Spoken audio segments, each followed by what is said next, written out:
welcome for many of you back to the USDA for another round. You'll see the stack of SNAP waivers sitting on my desk that I will soon sign. The extraordinary people standing behind me that have made today possible.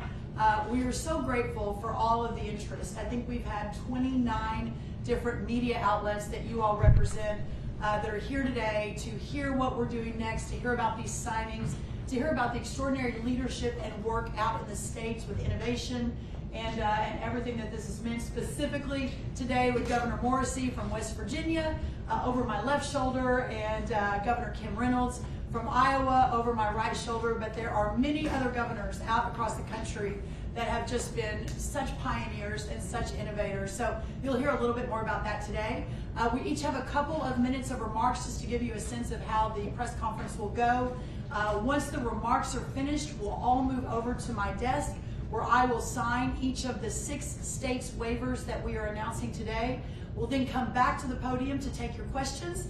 Hopefully we can get to everybody's questions, but if we can't, forgive us. We do have a tight timeline we're going to stick to, because if you haven't noticed, there is a farmer's market going on across the street. But Bobby and I, Secretary Kennedy and I, and honestly all of us, will be moving across the street to begin programming over there on our Make America Healthy Again Farmers Market Day. So that's what the next hour or so will look like. But again, we're just so grateful you're all here. What a great day for our great American families and for the people of the 6 states that we are talking about and signing waivers for today. We are here at the start of the National Farmers Market Week, and as I mentioned, right outside on the National Mall is a terrific showcase of what American agriculture has to offer. The Great American Farmers Market reminds us that agriculture is at the heart of the solution to the problems that we face in our health in America today, and that's why President Trump, with his leadership, alongside Secretary Kennedy and I, are working so closely to make America healthy again, alongside, again, so many of our partners across the country. We also have the amazing Dr. Marty Makary here as well with the FDA. But first, it is important to mention that before that wonderful, wholesome food gets to our plates, our great farmers, from seed to harvest, work tirelessly for all of us. President Trump has already unleashed the American economy and boosted markets for our farmers and ranchers. As we know, the One Big Beautiful Bill made the largest tax cut in American history permanent, slashed the crippling death tax. Specifically, 2 million small family farms are now shielded from the death tax thanks to that bill, and increased reference prices for our farmers working on already such thin margins. Every day we are getting new and better trade deals, including removing barriers to trade, getting our beef, for example, into Australia for the first time in 20 plus years, removing non-tariff barriers in Mexico, the EU, and other places around the world, and cementing relationships with massive markets around the world. Thanks to President Trump, we have unprecedented trade wins with South Korea, the Philippines, Indonesia, Japan, and Vietnam. Alongside that, our own team here at USDA, a little lesser known, has secured additional trade wins for agriculture in South Africa, in Egypt, in Ethiopia, in Pakistan, in Nigeria, and Namibia, and there are more just not named today. We are lowering energy costs that affect every American at the pump and play a huge role in overall consumer costs by unleashing American energy dominance and expanding access to mining and drilling, here part of the USDA plan. And of course, all of this is not possible if our farms are under threat. Farm security policy is at the center of our national security strategy. In the Trump-Vance administration, foreign adversaries are no longer permitted to take advantage of our farmland, farmers, and programs paid for by American taxpayers. And so many of you covered that launch a couple of weeks ago, and we're really grateful for that. We are ensuring that government works better and more efficiently by cutting waste, fraud, and abuse in our programs at USDA. And as again, many of you have covered our announcement last week of moving the heart of the leadership at USDA out into the country and out of Washington, D.C. This is all about right-sizing government to improve our programs for the people that we serve. However, and the reason we're here today, we are at a point where we must do something to correct the chronic health problems that all Americans face. Over 75% of Americans' youth between the ages of 17 and 24 are ineligible for military service because of obesity, poor physical fitness, or mental health challenges. Think about that, 75%. Over 350,000 American children have been diagnosed with diabetes. As MAHA moms, and I consider myself one, as the mom of 4 teenagers, as MAHA moms across the country know, behind these statistics are mothers and fathers and sons and daughters and neighbors and coworkers. President Trump and our cabinet are doing things a little differently than the typical Washington, D.C. Since my confirmation, our department has encouraged states to think differently and creatively about how to solve the many health issues facing Americans. One way is by not allowing taxpayer-funded benefits to be used to purchase unhealthy items like soda, candy, and other junk food. The #1 purchase by SNAP recipients is sugary drinks. SNAP is a supplemental nutrition program meant to provide health food benefits to low-income families to supplement their grocery budget so they can afford the nutritious food essential to health and well-being. That is the stated purpose of the SNAP program. The law states it, and President Trump's USDA plans to deliver on it alongside our partners at HHS. So today, I'm proud to sign 6 more waivers for Florida, West Virginia, Oklahoma, Texas, Louisiana, and Colorado. This is in addition to the waivers we've already signed for Iowa, Indiana, and others across the country.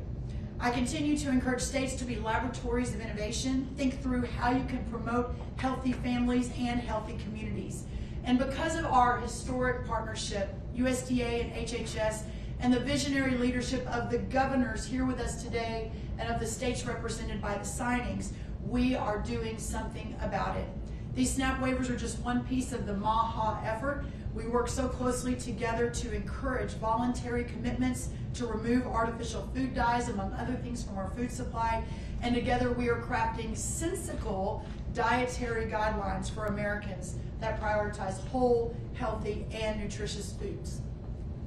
I am so proud to stand with Secretary Kennedy, Governor Morrisey, Governor Reynolds, FDA Commissioner Marty Makary, and so many others as we work to make America healthy again. Secretary Kennedy is the face of the MAHA movement and a relentless warrior for health policy that puts the American people first. It's such a privilege to stand with my friend and my partner and the leader of it all, Secretary Kennedy. Thank you, Secretary. I've said again and again publicly that Secretary Rollins is the best U.S.D.A Secretary in history. And the reason for that is, up until this point, every U.S.D.A Secretary has focused on food quantity.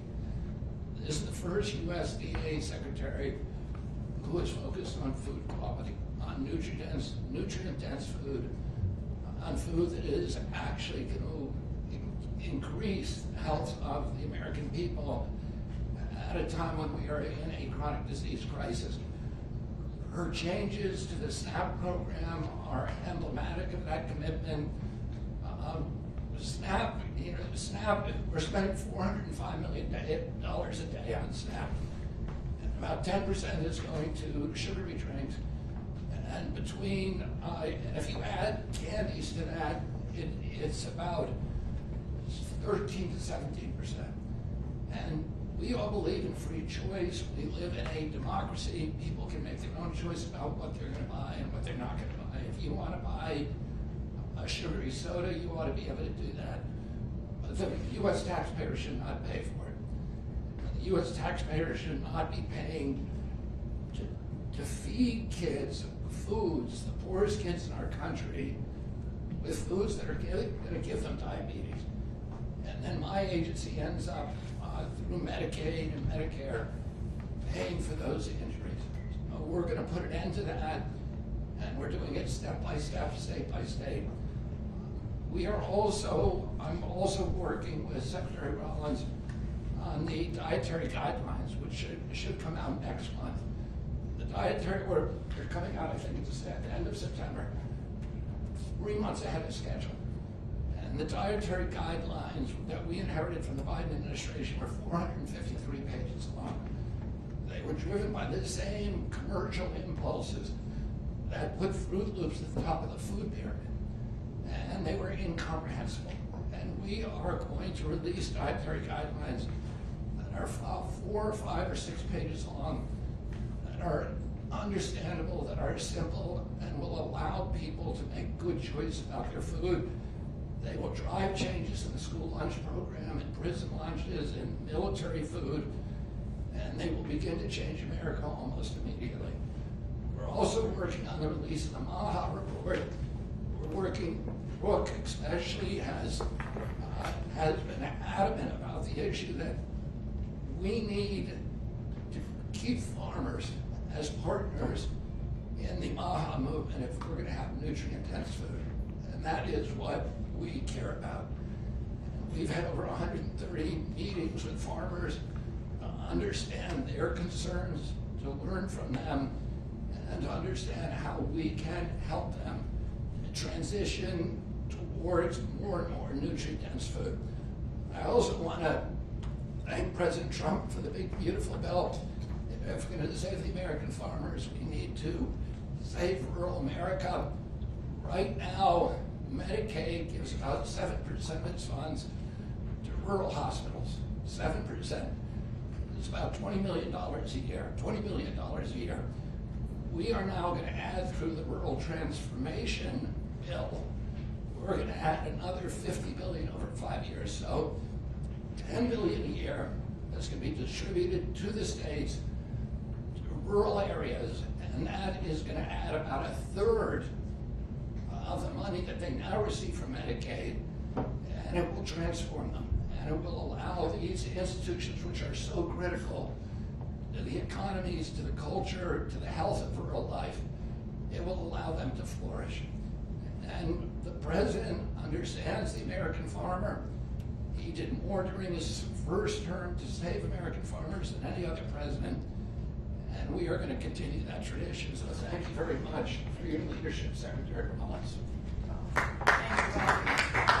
Thank you, Secretary Kennedy. It's just such an honor to continue to partner with you. One of the key partners in the effort, within the first hour of being sworn in on February 13th earlier this year, we sent a letter to every governor in America, Republican and Democrat, and said the founders' vision of the laboratories of democracy have never been more important. And what I challenge you to do is think outside the box and how we can partner with you, but want you to lead the way in solving some of these crises, especially regarding things like food stamps and chronic health disease from the agriculture perspective. And the governor that perhaps stood up very first in all of that was our great governor from Iowa. So I will always be grateful for her friendship and for her support. And I think this coming Saturday, I'm going to be even more grateful when I beat her at the Celebrity Steer Show at the Iowa State Fair, when hopefully a buckle is involved. But Governor Reynolds, what a great time to have you here. Well, a buckle is involved, and we can't wait to have you to the Iowa State Fair. But I take that challenge, and we'll see who comes out on top. But we can't wait to have you back in Iowa, so thank you very much for that. And thank you, Brooke, for that kind introduction. I appreciate it very much, and appreciate both you and Secretary Kennedy. Thank you for the opportunity to speak today, and really for enabling Iowa to help lead the nation in SNAP reform. You know, we have spent the last several years realigning our state government with common sense goals and priorities, and we've taken the same approach with SNAP and nutrition in our state. While the USDA, as you heard, clearly states that the purpose of SNAP is to support the health and well-being of low-income families, the reality is often the opposite. As you heard, 20% of all SNAP dollars are spent on sweet drinks, desserts, salty snacks, and sugar, with sweetened beverages the second highest purchase. And this truly isn't helping low-income families. In fact, it's hurting them. And Iowans are seeing the impact of that. 37% of our adults and 17% of our youth ages 6 through 17 are suffering from obesity. And that's something that, as a governor of this great state, I can't accept. And it's why that we've really begun to strategically reform our efforts to help address food insecurity and nutrition. Iowa was one of 12 states that opted not to participate in the Biden administration's Sunbucks program over the summer to help feed our school-age children. Instead, we submitted a waiver to address our unique needs in Iowa and to have a health and nutrition focus. And I was sorry to say that that waiver was denied. And when you contrast that to the Trump administration and Secretary Rollins' approach of innovative solutions, we again resubmitted that waiver to U.S.D.A. and I'm proud to say that in June we launched Healthy Kids Iowa. So we leveraged, I'll tell you just a little bit about that real quick and then talk about our SNAP waiver as well. We're leveraging existing food banks to purchase and distribute monthly food boxes to our meal site partners. Over 264 pantry sites where they're in all 99 of Iowa counties. We utilize schools and churches and nonprofits to provide our eligible families with healthy and kid-friendly nutritious food. The monthly boxes contain $40 of nutritious food per child for those that qualify, and in the first month alone, we served over 35 children, and the program will run from June to August. Food banks, some of the food banks that weighed in and our partners in this effort said that they can actually buy up to 6 times more food than a person using that Sunbucks program at retail prices. And it really was that experience that positioned Iowa to be the first state in the country to submit a waiver to pilot a Healthy SNAP initiative. So starting January 1, SNAP dollars in Iowa can only be used to purchase non-taxable food items, eliminating soft drinks, candy, and other taxable foods and beverages as eligible SNAP purchases.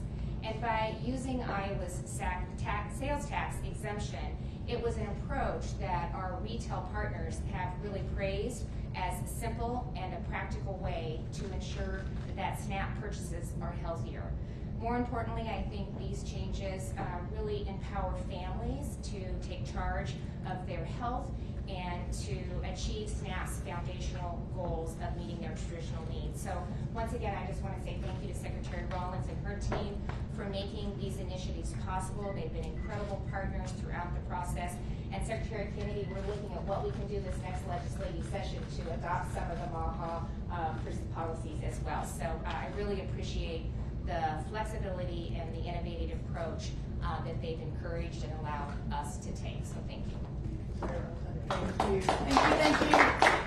Thank you, Kim Reynolds. Look forward to it. And Bobby said, wait, what are you doing Saturday? I said, it's a steer show. We're going to be showing 1,200-pound animals at the Iowa State Fair. So just to clarify, stay tuned. Next, Governor Patrick Morrisey of West Virginia, no greater warrior. Really, I think Secretary Kennedy, it was one of his first visits, was to visit you to talk about this in West Virginia. As the former Attorney General of West Virginia, watching you fight for the people of your state has been very inspiring. Congratulations today. You're one of the states that we're signing, and we're just so grateful for your leadership. Thank Governor you so much. Morrisey. Really appreciate it. Thank you. Well, thank you very much, Secretary Rollins, and it's wonderful to be here today. What a beautiful building to be at the Department of Agriculture. It's an incredible place. And I think everyone up here on the stage, Secretary Kennedy, Governor Reynolds, she's been a real leader among the governors for a long time. Commissioner Makary, they're doing a lot of great work, and work that's long overdue. I know that the collective group here, their leadership and their commitment to making America healthy again, I think it's already making a huge difference in our country. And I'd also like to make sure we thank the person responsible for it all. President Trump has picked really good people within his cabinet and these agency heads, and he's giving them the ability to enact fundamental change that really help make America reach her potential. It's inspiring, and I'm glad to be a part of it. Now, there's no way around it when it comes to West Virginia. Unfortunately, we're ranked at or near the bottom of a lot of the tough public health metrics. We lead the country, we're near leading in the country in obesity, in diabetes, and a lot of the chronic conditions that have really been disabling our people. Usually at the top of the list for more people who are disabled in our state than virtually any other. Our kids, they're diagnosed with ADHD at rates that are well above the national average.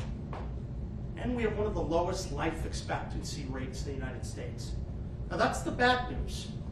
And I believe in telling the truth to the American people about where we are, because that's going to make the rise all the more better when West Virginia is able to reach their potential and to get healthy again.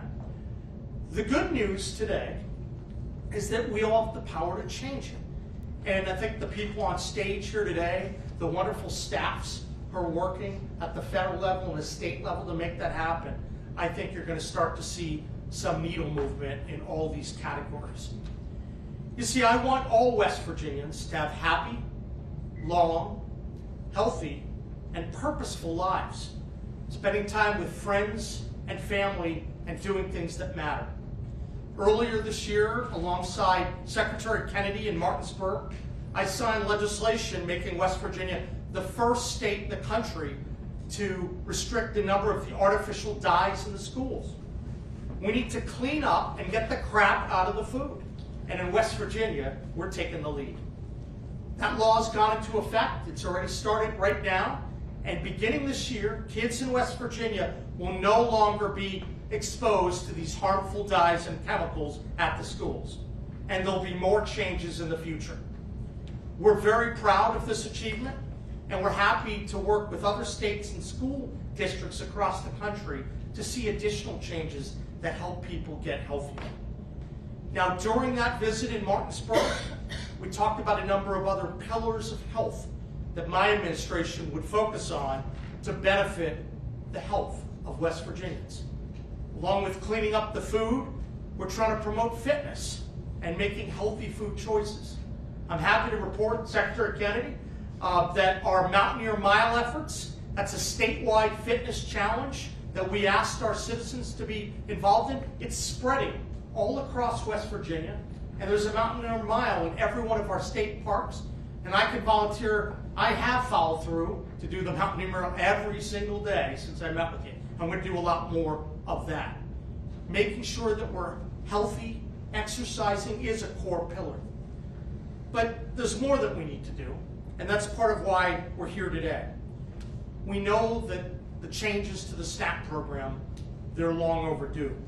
And that's why I'm so happy to work with all of our federal partners to make sure that the tax dollars is going toward nutritious foods. I'm always fond of saying that the SNAP, the N for SNAP, it stands for nutrition. But unfortunately, over a long period of time, that wasn't always the case. So I'm happy now that in West Virginia, taxpayers are not going to be subsidizing soda and these sugary drinks. Things that have no nutritional value and are directly linked to obesity, diabetes, and a lot of other terrible healthcare outcomes. If a law says that a program is meant to help people get a more nutritious diet, then that's going to be the standard. That's what we're going to work on. So I'm happy to be here today and to celebrate the growth of the MAHA movement and all the amazing things that Secretary Rollins, Secretary Kennedy, and the entire Trump administration is doing.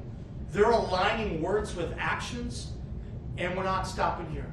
In the future, we're not only going to be focusing on our food, I'm looking forward to working with Secretary Rollins on the work requirements. We have that for Medicaid and for SNAP, and I want to make sure that West Virginia is out in front on that.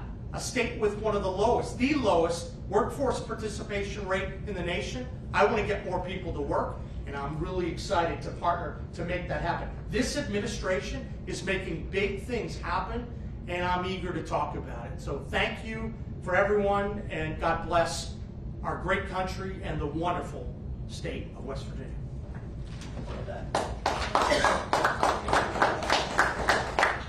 And now it's an honor, one of the country's greatest doctors, researchers, scientists, and now the leader of the Food and Drug Administration, Dr. Marty Makary.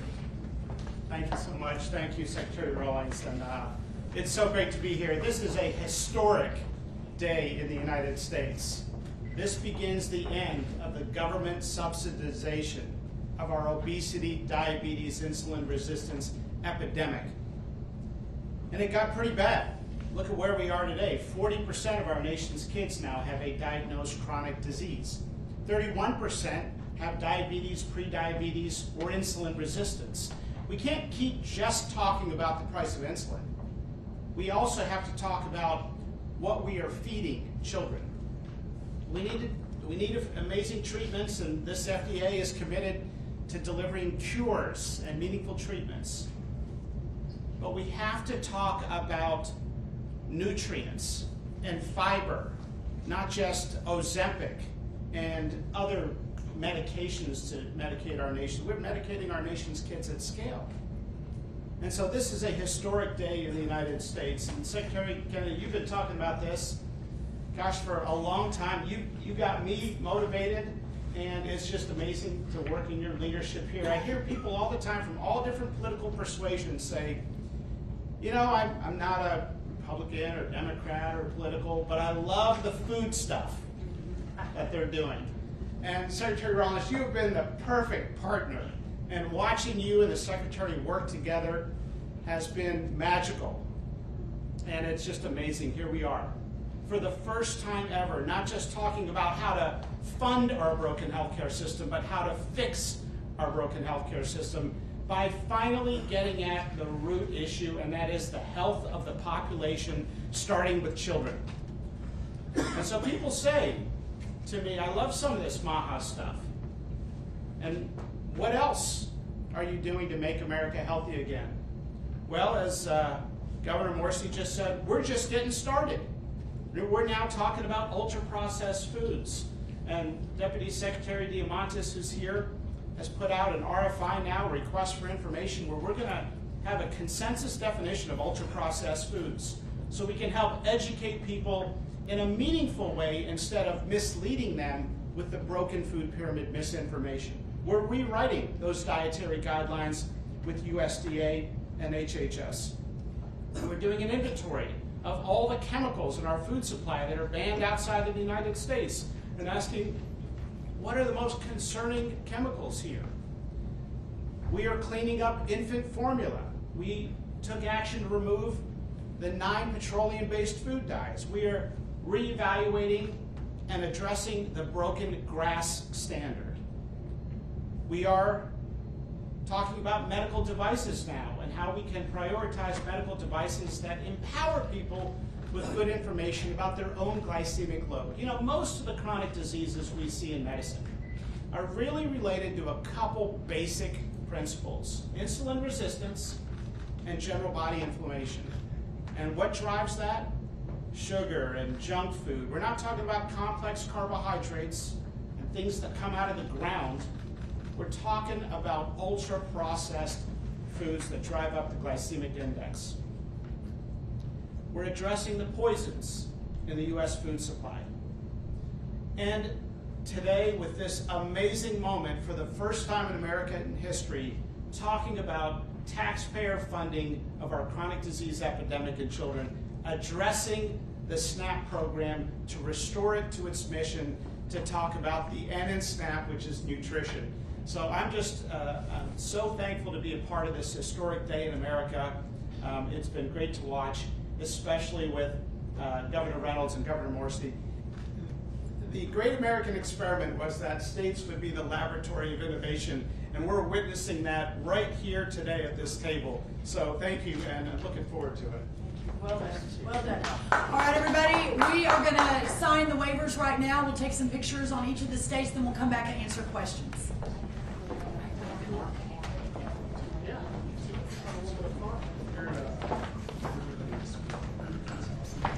Governor Morrisey will do West Virginia first. Great.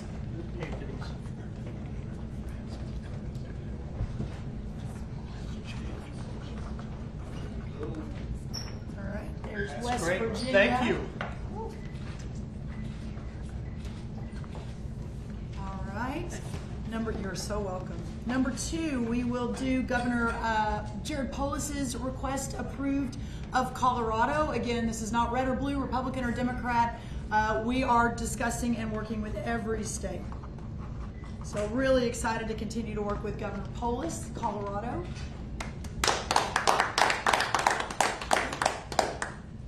Third on the list is Florida, Governor Ron DeSantis.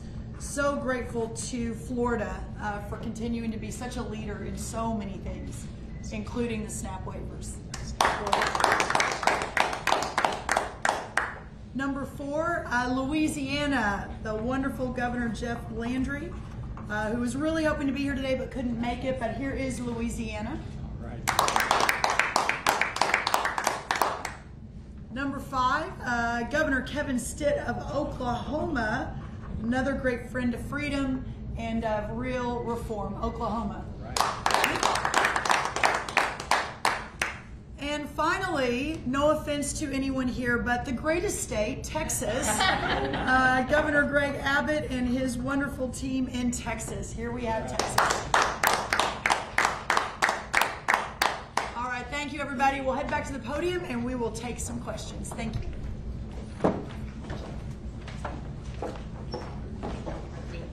All right, first question. Yes, ma'am. Hi, Cheyenne Haza with ABC News. Food regulation and more broadly in the states, but also the SNAP waivers, has historically been a policy approach taken on mostly by Democrats and criticized by Republicans as nanny state. Now nearly 10 Republican states have passed MAHA legislation. Secretary, can you talk about how you have convinced Republican governors to take on I was at the governor's conference in Colorado last week, and I met with a whole string of Democratic governors, including Governor Polis, and they all committed to filing SNAP waivers and doing other MAHA legislation as well. And I want to call it MAHA because they think that will that's become kind of a partisan brand, and I don't care what they call it. They want to protect their children, and there's no such thing as Democratic children or Republican children. There are children, and we should all care about them. And I don't care what party you're in. There's been more enthusiasm today from Republicans. You're right. Traditionally, it was a Democratic issue, and I'm very, very hopeful that more and more Democrats will continue to be in their party, but sign up to protect their children. Secretary Rollins, thanks so much for doing this, and Skylar McAllister, Bloomberg News. I just wanted to check in. So the president released last week a flurry of trade deals and the different rates in different countries. In the ag space, we're approaching harvest season. Crop prices were soybeans; they were down a little bit. I was just wondering if you could give an update on if you're still tracking, farmer aid, sort of how the administration is looking to protect farmers as we enter that harvest season, given that we're seeing these trade deals coming out. No, I appreciate you saying that. Obviously, the first thing I think it's important to note is this president made a promise in February to realign the entire world economy around America and Americans first. As we are renegotiating trade deals around the world, historically, on average, American ag products are charged 15% on average as they move into other countries. We, in fact, charge on average 5% as their ag products moved into America. So obviously that realigning and the idea of especially American farmers and ranchers bowing to the altar of other countries' tariff regimes and tariff structures ended when President Trump announced on Liberation Day. But having said that, and to your question, which is a very good one, the importance of understanding the uncertainty of what this means for our agriculture producers, especially for our row croppers, some really great ones from Iowa, others from West Virginia, across this country, when they were already operating on such thin margins, barely making it day to day, month to month, year to year. We've lost almost 200,000 family farms in just the last 4 or 5 years. The cost of inputs went up 30% under the last administration. Those margins are very precarious. And what we have said and what the president has committed to from day one is that this opening of markets around the world is unprecedented. Ultimately, our agriculture community, our farmers and ranchers are entering into a golden age of agriculture, but in this time of readjustment, there will be some uncertainty. So as we move into harvest season, the commitment remains that, just as we've been saying for the last few months, that if in fact farmers are hurt in the short term while we work for the long-term prosperity, that the USDA will be there to step in. Secretary Rollins. Yes, ma'am. Marcia Brown with Politico. The MAHA report is due out later this month, and a lot of MAHA advocates I've spoken to have said that they want to administration ban or limit pesticides. Will the MAHA report ban or limit pesticides or make policy recommendations to do so? I'll answer that, and then if Secretary Kennedy wants to lean in, there is no question that the use of crop protection tools remains one of the most important tools, if not the most important, for our farmers to thrive and to, as I mentioned, to remain prosperous. There is no chance that our current system of agriculture can survive without those crop protection tools, including the fertilizers that you mentioned. Having said that, and I don't want to put words in Secretary Kennedy's mouth, so I'll let him answer if he wants to add anything, that the vision of moving America and supporting our farmers and ranchers and allowing again, a golden age of agriculture, we will continue to work together. Secretary Kennedy mentioned he and his team have met with 130 different groups representing the farming and ranching industry. I have been with him on a lot of those. We visited a farm together in Texas. I have rarely seen anyone more open to understanding and learning and talking to, and I've also heard him say that we can't compromise our farmers and their ability to feed and fuel and clothe the world. So I continue to look forward to working with him. The MAHA report the second part's coming to conclusion. We'll have announcements on that soon, but I feel very confident that his and our commitment to make sure that farmers are at the table remains paramount, and that the report will reflect that. I don't know, Secretary, if you want to add. Nothing to add. Okay. Perfect, thank you. Yes, ma'am. Thank you so much. Allison Steiner for LTV. It's been reported that Susie Wiles and Laura Loomer convinced President Trump to fire Drug Evaluation and Research Director Vinay Prasad. This was over your Secretary Kennedy and Dr. Makary's commission. It seems as though he was restoring gold star science and really improving drug and vaccine review. Do you think this is going to be a detriment to MAHA and everything you guys are working to accomplish? And how can we be reassured that the new person incoming is not a lapdog for Big Pharma? Well, first of all, the idea that he was pushed out by anybody is simply untrue. He saw some media headlines and didn't want to be a distraction. We have encouraged him to reconsider, and we're still doing that. And I am confident the FDA is going to continue to be strong. So the FDA is one of the greatest brands in the world, and it's going to continue to do that. Secretary Kennedy, Luke Sarzecki with Inside Health Policy. So your proposed administration for Healthy America was not in the HHS Senate Appropriation Committee's funding bill, and I'm curious why that was.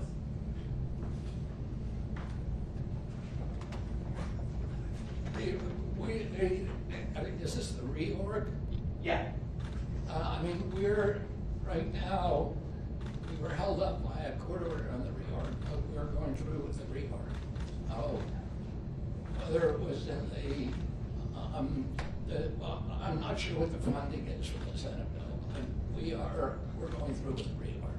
Do you plan to get some of the MAHA priorities in that administration passed, or are you working on that? I mean, we have full support from the president. He wants this done. He promised to make America healthy again, and he's going to do that. He called me last night. He calls me 3 or 4 times a week and says, "Where are you? Why aren't our people healthier yet?" That's true. He's feeling me under pressure. We have time for one more question. Secretary Kennedy, raised to resign with the Washington Post. The Wall Street Journal reported that you're planning to dismiss all 16 members of the U.S. Preventive Task Force. Is that the case, and if so, what is your reasoning? We have not made a decision. We're reviewing that now. The task force has done very little over the past 5 years. And we want to make sure that it is performing, that it is approving interventions that are actually going to prevent the health decline of the American public, and it hasn't.